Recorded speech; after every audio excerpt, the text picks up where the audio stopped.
Bismillahirrahmanirrahim. Assalamualaikum warahmatullahi wabarakatuh. Saya Farirotun Nafiah dari BSA 2 ingin menyelesaikan tugas UAS studi tafsir. Bab yang saya ambil dalam tugas ini adalah bab sholat. Di dalam Al-Quran, banyak sekali ayat-ayat yang menjelaskan tentang sholat. Salah satu ayat yang saya ambil dari surat Al-Hajj ayat 77 yang berbunyi, Bismillahirrahmanirrahim. Wajahidu fillahi haqqa jihadih wajtabakum wama ja'ala 'alaikum fid dini min haraj millata abikum Ibrahim huwa sammakumul muslimina min qablu wa fi hadza liyakuna ar-rasulu shahidan 'alaikum wa takunu syuhada'a 'alan nas fa aqimus sholata wa atuz zakah wa'tasimu billah huwa maulakum fa ni'mal maula wa ni'man nasir. Dari terjemah Kemenak, artinya berjihadlah kamu di jalan Allah dengan jihad yang sebenar-benarnya. Dia telah memilih kamu dan dia sekali-kali tidak menjadikan untuk kamu dalam agama suatu kesempitan. Ikutilah agamamu orang tuamu Ibrahim. Dia Allah telah menamai kamu sekalian orang-orang muslim sejak dahulu, dan begitu pula dengan Al-Quran ini. Agar Rasul itu menjadi saksi atas dirimu dan agar kamu semua menjadi saksi atas segenap manusia. Maka dirikanlah sholat, tunaikanlah zakat, dan berpeganglah kamu pada tali Allah. Dia adalah pelindungmu, maka dialah sebaik-baik pelindung.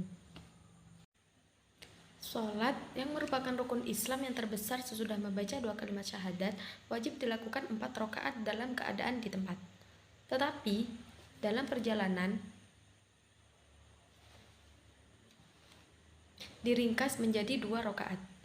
Dan dalam situasi khauf, perang, sholat boleh dikerjakan hanya dengan 1 rakaat menurut sebagian imam, sesuai dengan keterangan yang terdapat di dalam sebuah hadis. Kemudian sholat tersebut dalam situasi khauf dapat dikerjakan dengan jalan kaki dan berkendaraan, dan baik menghadap kiblat ataupun tidak, semuanya sah. Hal yang sama dilakukan pula bagi sholat sunnah dalam perjalanan, boleh menghadap ke arah kiblat dan boleh tidak. Berdiri dalam sholat merupakan suatu hal yang wajib tetapi menjadi gugur bagi orang yang sakit. Karena itu, seorang yang sakit diperbolehkan mengerjakannya sambil duduk. Jika duduk tidak mampu, maka sambil berbaring pada salah satu sisi lambung dan lain sebagainya yang termasuk rukhsah dan kemurahan serta keringanan dalam semua hal yang fardu dan yang wajib. Karena itulah, Nabi pernah bersabda, "Aku diutus dengan membawa agama Islam yang hanif lagi penuh toleransi." Rasulullah bersabda kepada Mu'az dan Abu Musa saat beliau mengutus keduanya menjadi amir di negeri Yaman. Beliau bersabda, "Sampaikanlah berita gembira dan janganlah kamu berdua membuat mereka lari darimu, dan bersikap mudahlah kamu berdua, janganlah kamu berdua bersikap mempersulit." Hadis-hadis yang menerangkan hal ini cukup banyak. Karena itulah Ibnu Abbas mengatakan sehubungan dengan makna firman-Nya, dan dia sekali-kali tidak menjadikan untuk kamu dalam agama suatu kesempitan. Haraj artinya kesempitan. Firman Allah, millata abikum Ibrahim, yang artinya ikutilah agama orang tuamu Ibrahim.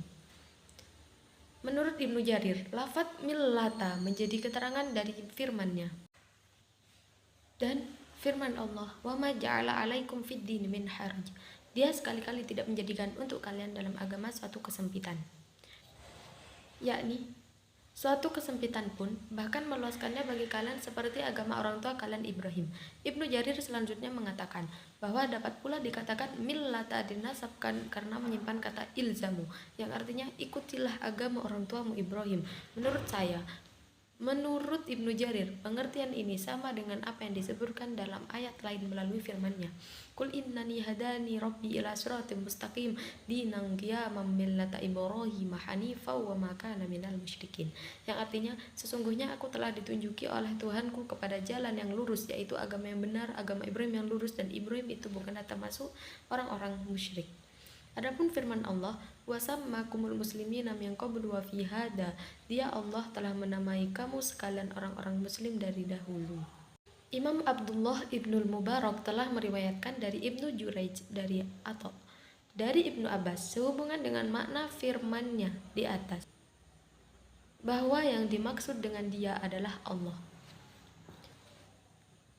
Hal yang sama telah dikatakan oleh Mujahid atau Ad-Doha As-Saddi Muqatil, Ibnu Hayyad dan Qatadah. Abdurrahman Ibnu Zaid Ibnu Aslam telah mengatakan sehubungan dengan makna firman-Nya, Dia telah menamai kamu sekalian orang-orang muslim dari dahulu, bahwa yang dimaksud dengan dia dalam ayat ini adalah Ibrahim. Demikian itu karena ada firman Allah yang menyebutkan tentang doa Ibrahim, yaitu, Ya Tuhan kami, jadikanlah kami berdua orang yang tunduk patuh kepada Engkau, dan jadikanlah di antara anak cucu kami umat yang tunduk patuh kepada Engkau. Ibnu Jarir mengatakan bahwa pendapat yang terakhir ini tidak beralasan, karena sudah dimaklumi bahwa Ibrahim tidak menyebutkan dalam Al-Quran nama umat ini dengan sebutan muslimin, melainkan muslimah. Mujahid mengatakan bahwa Allah menamai kalian muslimin dari dahulu di dalam kitab-kitab terdahulu, juga di dalam Az-Zikr atau Al-Quran. Hal yang sama telah dikatakan oleh selain Ibnu Jarir. Menurut saya, pendapat yang dikatakan oleh Ibnu Jarir benar, karena Allah telah berfirman, wajtabakum wa ma ja'ala 'alaikum fid din min haraj, yang artinya Dia telah memilih kalian dan Dia sekali-kali tidak menjadikan untuk kalian dalam agama suatu kesempitan. Kemudian Allah menggugah mereka dan membangkitkan semangat mereka untuk mengikuti apa yang disampaikan oleh Rasulullah dengan menyebutkan bahwa agama Islam itu adalah agama orang tua mereka, yaitu Ibrahim Al-Khalil. Untuk itu Allah berfirman, Dia telah menamai kamu sekalian orang-orang muslim dari dahulu, yakni sebelum masa Al-Quran, dan begitu pula di dalam Al-Quran, menurut surat Al-Hajj.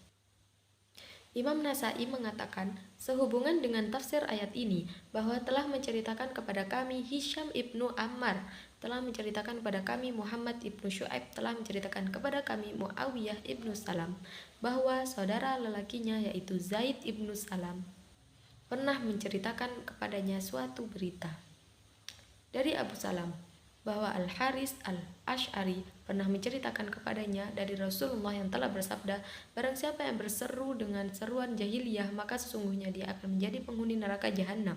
Kemudian ada seorang lelaki bertanya, wahai Rasulullah, sekalipun dia berpuasa dan ataupun sholat? Rasulullah menjawab, iya, sekalipun dia puasa dan sholat. Karena itu, hai hamba-hamba Allah, berserulah kalian dengan seruan Allah yang telah menamakan kalian orang-orang muslim dan orang-orang mukmin dalam seruan itu. Dalam pembahasan terdahulu telah disebutkan hadis ini dengan panjang lebar, yaitu pada tafsir surat Al-Baqarah ayat 21. Karena itulah maka disebutkan dalam firman selanjutnya, liyakunar rasulu syahidan alaikum wa takunu syuhada'a 'alan nas, supaya Rasul itu menjadi saksi atas diri kalian dan supaya kalian semua menjadi saksi atas segenap manusia. Yaitu sesungguhnya kami jadikan kalian demikian sebagai umat yang pertengahan, adil lagi terpilih, dan keadilan kalian telah disaksikan oleh semua umat agar kalian semua kelak di hari kiamat menjadi saksi atas segenap manusia. Karena di hari itu semua umat telah mengakui kepenghuluan umat Muhammad dan keutamaannya yang berada di atas semua umat lainnya. Maka kesaksian mereka atas segenap manusia di hari kiamat dapat diterima, yang isinya menyatakan bahwa para rasul itu telah menyampaikan risalah Tuhan mereka kepada umatnya masing-masing. Dan Rasul menjadi saksi atas umatnya bahwa dia telah menyampaikan risalah Tuhannya kepada mereka. Penjelasan mengenai hal ini telah kami sebutkan dalam tafsir surat Al-Baqarah ayat 143. Dalam pembahasan ini telah kami ketengahkan pula kisah Nabi Nuh dan umatnya, sehingga cukup jelas dan tidak perlu diulangi dalam tafsir ayat ini. Firman Allah, fa'aqimus sholata wa atuz zakah, artinya maka dirikanlah sholat, tunaikanlah zakat, yakni terimalah nikmat yang besar ini dengan menunaikan rasa syukurnya dan tunaikanlah hak Allah yang ada pada kalian, yaitu dengan mengerjakan semua yang difardukannya, menaati segala yang diwajibkannya, dan meninggalkan semua yang diharamkannya, yaitu sebagai hak orang fakir yang diambil dari sebagian kecil harta orang kaya setiap tahun sekali, kemudian diberikan kepada kaum fakir miskin, orang-orang lemah, dan orang-orang yang memerlukan pertolongan. Keterangan tentang masalah ini telah dirinci di dalam tafsir ayat zakat, bagian dari surat At-Taubah, firman Allah, Wa'tasimu billah, dan berpeganglah kalian pada tali Allah. Maksudnya, berpegang eratlah kalian pada tali Allah, mintalah pertolongan kepadanya, bertakwalah kepadanya, serta mintalah dukungan darinya. Dalam kalimat selanjutnya, huwa maulakum, yang artinya dia adalah pelindung kalian, yakni pemelihara, penolong, dan yang memenangkan kalian atas musuh-musuh kalian. Fa ni'mal maula wa ni'man nasir, maka dialah sebaik-baik pelindung dan sebaik-baik penolong, yaitu sebaik-baik pelindung dan sebaik-baik penolong terhadap musuh adalah Allah. Wahib ibnul Ward mengatakan bahwa Allah telah berfirman, "Hai anak Adam, ingatlah aku jika engkau marah, niscaya aku mengingatmu jika aku marah, maka aku tidak memasukkan ke dalam golongan orang-orang yang aku binasakan. Dan apabila engkau dianiaya, bersabarlah dan relalah dengan pertolonganku, karena sesungguhnya pertolonganku kepadamu lebih baik daripada pertolonganmu kepada dirimu sendiri." Demikianlah menurut riwayat Ibnu Abu Hatim, hanya Allah yang maha mengetahui. Itulah tafsir Ibnu Katsir tentang surat Al-Hajj ayat 77. Cukup sekian dari saya. Assalamualaikum warahmatullahi wabarakatuh.